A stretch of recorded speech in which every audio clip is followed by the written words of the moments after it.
Me diz uma coisa, você fala que não gosta de Chardonnay, mas ama Chablis? Pode me explicar isso aí, por favor? Porque Chablis é Chardonnay, certo? Então talvez o que você não gosta não seja a uva, mas seja o jeito de fazer ou da onde essa uva vem. E hoje você vai entender o que transforma a mesma uva num vinho que você odeia, mas também num que você ama. Então roda a vinheta e simbora para mais um vídeo com muita dose franca neste canal, porque hoje nós vamos falar de Chablis.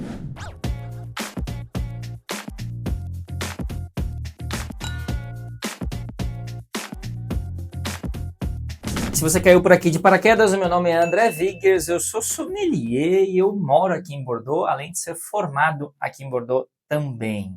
Desde 2022 eu trabalho em grandes vinícolas aqui da região e nesse canal, obviamente, a gente fala sobre vinho e, claro, com um pouco mais de foco na França e em Bordeaux, porque é aqui que eu tô, certo? Se você gosta de vinho, se você curte meu conteúdo, por favor, se inscreve no canal. Isso ajuda demais esse aqui que você fala continuar produzindo conteúdo por aqui. E também, se possível e se gostar, deixa aí o like, comenta, enfim, faz uma arruaça, não te custa nada. E de novo, me ajuda demais. Recadinhos dados, vamos embora pro vídeo. Muito bem, mas antes de a gente entrar nem Chablis, deixa eu te falar uma coisa que é muito importante. Que a palavra que você vai ouvir muito quando a gente fala de Chablis é mineralidade. E se você não sabe exatamente o que é isso, fica tranquilo, porque também você não está sozinho. Justamente por isso que eu tenho um vídeo aqui no canal explicando esse termo em detalhes, dizendo o que é, de onde que ele vem e o que é que você verdadeiramente sente. Vai lá depois, porque vai te ajudar muito a entender o que a gente vai falar aqui hoje, beleza? O link está na descrição, vou deixar aqui também e vai lá, bonzão. Chablis fica na Borgonha, mas é uma Borgonha um pouco diferente daquela que você imagina.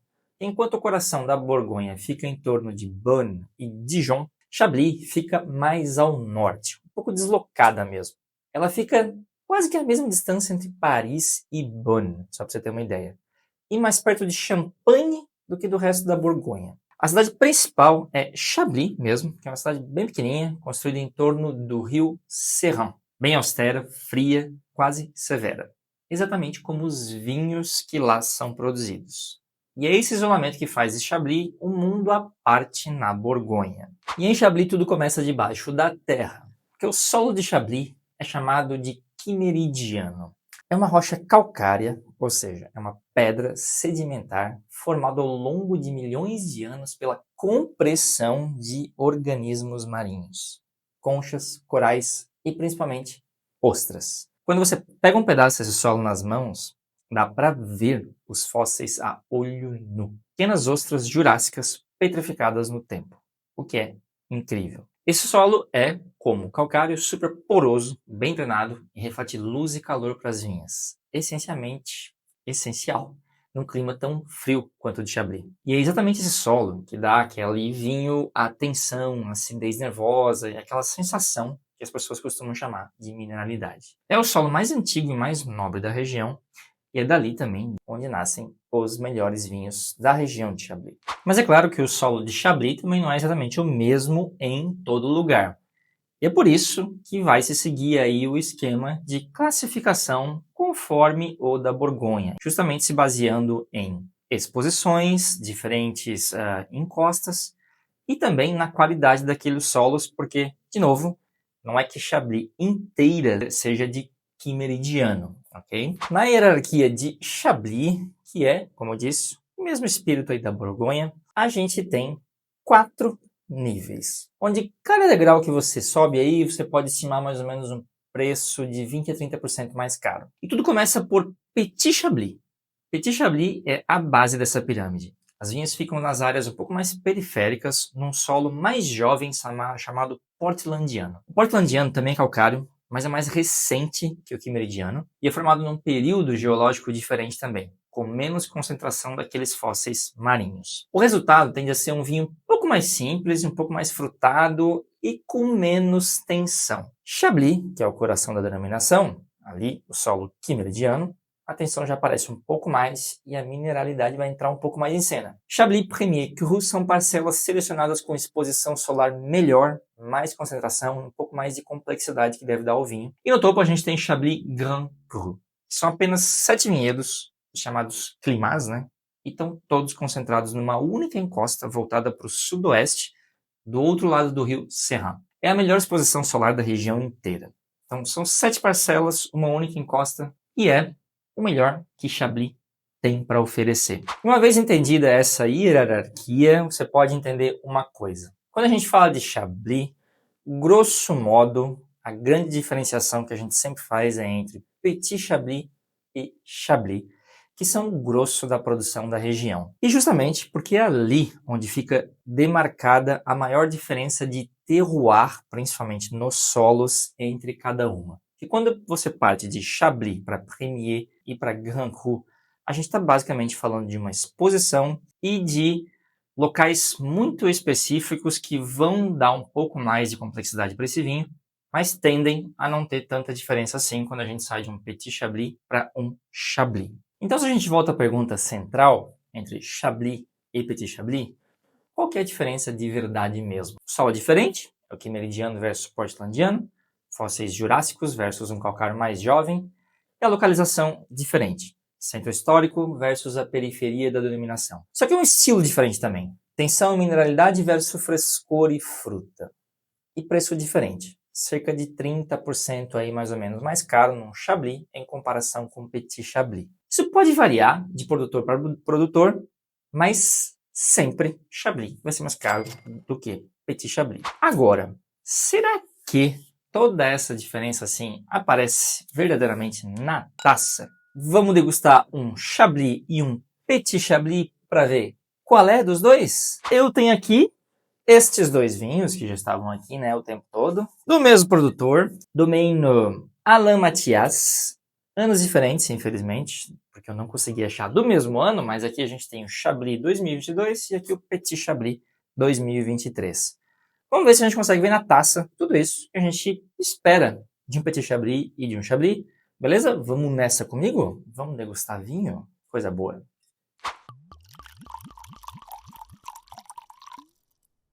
Então, vamos lá.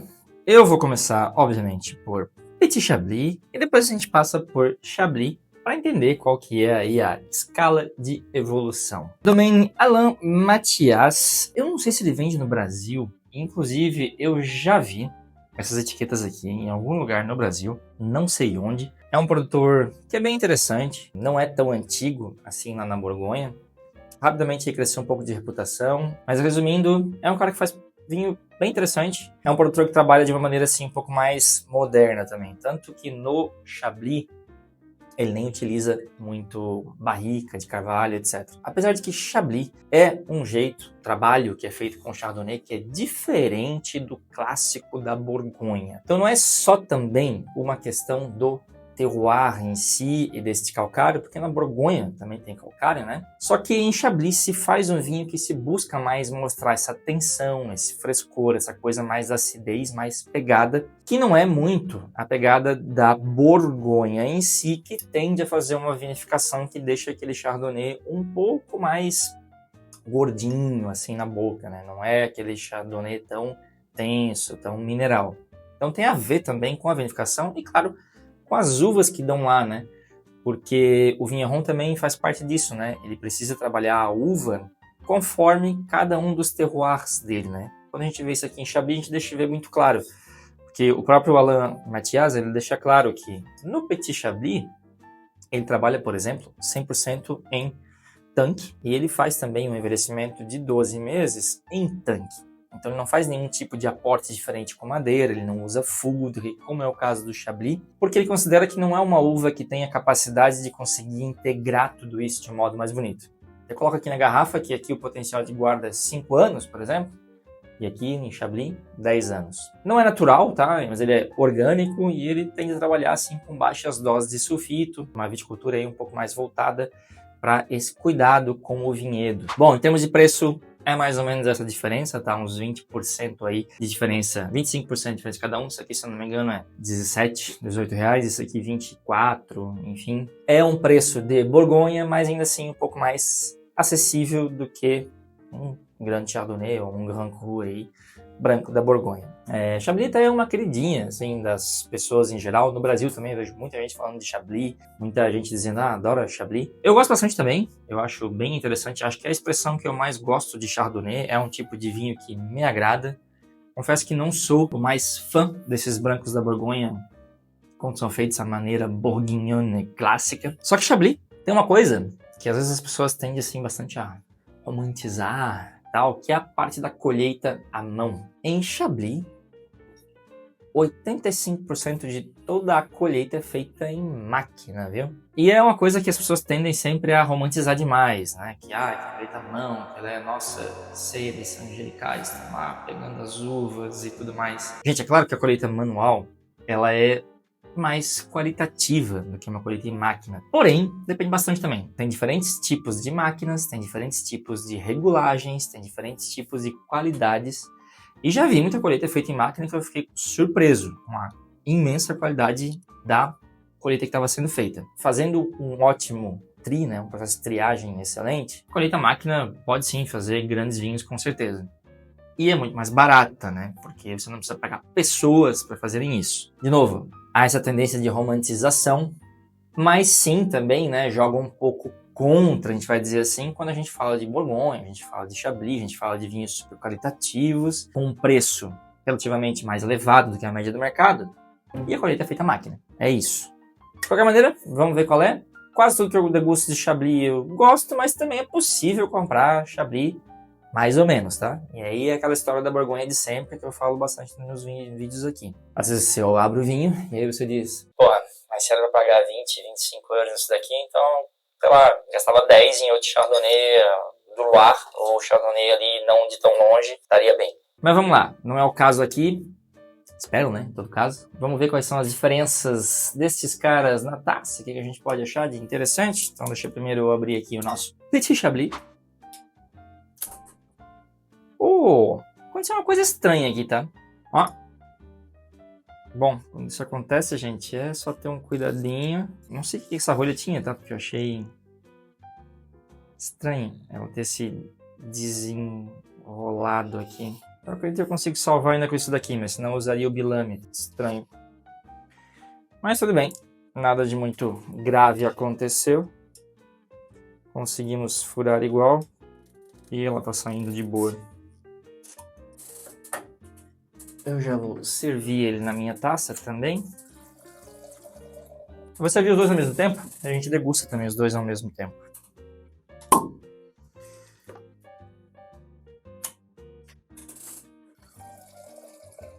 Vamos começar com o Petit Chablis. Bom, muito bem, né? Bem clarinho, todo bonitinho aqui. Cor de um vinho branco, né? Uma coisa interessante, ele fala que ele não faz filtração nem clarificação. Ele deixa esse vinho bastante tempo em envelhecimento, né? 2 meses nos tanques, e ele diz que o vinho é suficientemente estável para não precisar ter nenhum tipo de clarificação ou mesmo de filtração. O que é bem interessante, ele faz uma vinificação e uma extração também bem doce, uma prensagem bem lenta e gradual, para que ele consiga manter frescor, essa tensão que ele busca no vinho. E o que eu espero desse cara? Um vinho realmente fresco, fácil, frutado, mas menos complexo do que o Chablis. Vamos ver se é isso que a gente vê na taça. Vamos tirar ele? Delicioso cheiro. Bem cítrico, casca de limão. Dá pra sentir essa coisa fresca, dá pra ver que é um vinho que vem de uma região fria. Tem aqui um lado um pouco vegetal, uma coisa que é realmente mais verde. No bom sentido, tá bonito. E tá puxando bastante pra esse cítrico. Tem os aromas, assim, um pouquinho tostadinhos que não é de barrica, tá? Isso aqui é realmente uma malática. A gente sente um pouquinho daquela amêndoa, aquele creme. Bem bonito esse nariz, tá? Já comecei gostando, tá? Achei coisa bem boa. Antes de beber, eu vou comparar com o nariz do Chablis. Que em termos de cor, tá basicamente a mesma coisa. Até acho que tá um pouquinho mais dourado esse daqui, tá? Se a gente olhar assim, comparando bem, eu não sei se vocês vão conseguir ver. Talvez não daí, né? porque na luz aqui na câmera isso não fica bom, mas dá pra ver se a gente olha o reflexo dele. O que Chamille evidencia também uma uva que está um pouco mais, não é extraída, mas como eu sei que ele passa também 30% em madeira, é o que eu espero. O que eu espero é em fulcro, tá? Não é em barrica, mas eu espero que ele tenha um pouquinho mais dessa coloração, até mesmo um pouquinho mais desse trabalho de oxidação que acontece, né? Vamos ver no nariz aqui para comparar com o Petit Chablis.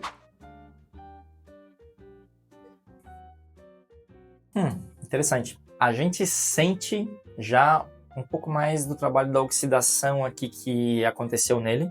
Oxidação no bom sentido. E já dá pra ver que ele não tá mais tão fresco, ele não tá mais tão frutado. Tem mais coisa aqui que tá rolando além daquilo lá. E diria até que dá pra sentir uns aromas aqui que vem pra mim um pouco mais de fruta de caroço, uma coisa mais assim... pêssego, melão, só pelo nariz já parece que ele tá um pouco mais maduro, ele tá um pouco mais gourmand, a gente fala em francês, e seria meio assim um pouco mais guloso. Mas uma bela tensão que vem também agora, tá vindo aqui um floral forte, creme, amêndoa, só que tem mais coisa aqui, tem mais coisa, tá? Tem o nariz dele, tem mais coisa acontecendo. Isso é um sinal de que a gente tem mais complexidade, eu preciso prestar mais atenção nele do que aqui, que é muito mais direto, muito mais claro. Apesar dos dois narizes serem lindos, muito bem feitos, bem bonito mesmo. O Chardonnay de Chablis é coisa fina, meu. Muito bom. O nariz do Chablis é mais complexo, embora os dois são bem bonitos. Vamos provar eles agora? Petit Chablis. Uau!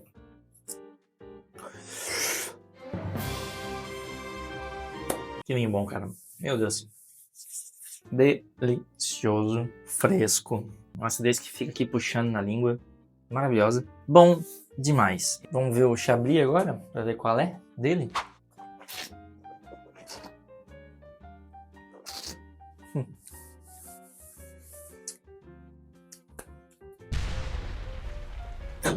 Uau! A principal diferença é a sensação na boca, porque o Chablis dá uma sensação na boca um pouco mais larga. Ele vai um pouco mais pro lado. Ele preenche mais a boca. Só que tá longe, mas bem longe de ser aquela coisa de Chardonnay barricado. Não tem nada a ver com isso. Tenso, mineral. Tem até uma certa salinidade, assim, que ele até tem um pouquinho de um amargor no final, uma puxada, assim, que é um amargor bonito. E ele tem essa textura um pouco mais charmosa. Se você pega o Petit Chablis, é como se você estivesse numa autoestrada e ele tá assim, ó. Tum. E parece que o Chablis ele faz mais ou menos assim na sua boca, tá? Só que o sentido é o mesmo, é de retidão, tá? Não é aquele vinho que espalha, ambos. Só que um vai mais reto, o outro faz um pouquinho mais de curva. E acho que fica bem claro que a gente tem realmente uma escada de complexidade que se atinge jamais no Chablis. Os dois vinhos são excelentes, tá? Se você me perguntar, nossa, André, mas justifica o preço? Acho que sim. Acho até que eles são vinhos para ocasiões um pouco distintas. Eu usaria mais o Petit Chablis mesmo, de fato, como uma entrada, apesar de poder utilizá-lo tranquilamente como uma comida um pouco mais elaborada. Mas certamente o Chablis vai acompanhar um pouco mais, porque ele tem ali mais coisa para oferecer. E não tenho dúvida que o Chablis envelheceria melhor do que o Petit Chablis também. Tem uma coisa importante aqui, tá? A gente tá falando do Chablis 2022 e o Petit Chablis 2023. 2022 é um ano mais solar, é um ano que foi um pouco mais generoso nesse sentido comparado com 2023, mas eles não estão assim também tão distantes. 2023 é um bom ano. A gente estaria falando de um ótimo ano comparado com um muito bom ano, vamos falar assim. Ou seja, não é um ano que tem muita diferença assim uma da outra. Acho que Chablis tem o seu charme, tem a sua beleza, um vinhedo super interessante, só que tem que fazer atenção também para o produtor. Tem produtor diferente que consegue exprimir melhor esse terroir de Chablis, que é maravilhoso, é lindo, é parte da Borgonha, mas ainda assim é um pouco mais acessível do que a Borgonha em si. Tem um outro recadinho também para dar. Eu agora tenho um novo conteúdo lá no Substack, ok? Para quem gosta de ler, para quem gosta de ter uma newsletter semanal, lá eu vou estar fazendo um pouco de conteúdo diferente do que esse daqui do YouTube. Vai ser um pouco mais aprofundado, algumas coisas que não necessariamente cabem aqui, algumas coisas que também não cabem no Instagram. Eu gosto de escrever e tem gente que gosta de ler. Lá eu quero partilhar um pouco mais do meu cotidiano e coisas um pouco mais filosóficas, aquilo que eu penso sobre vinho de uma maneira que não ficaria tão legal colocar aqui em vídeo, seja no YouTube ou seja ali no Instagram. Vou deixar também sempre o link aí na descrição, vai lá, se inscreve. Toda vez que eu publico um artigo novo, você sempre vai receber aí no seu e-mail. Então, antes de ir embora, por favor, se inscreve no canal, não deixa de fazer isso, porque isso ajuda demais esse cara aqui que vos fala a continuar produzindo conteúdo para você. Se você gostou também, por favor, deixa o seu like, comenta, tá? Que isso aí também é bem importante para o algoritmo do YouTube. Até o próximo vídeo e... Santé!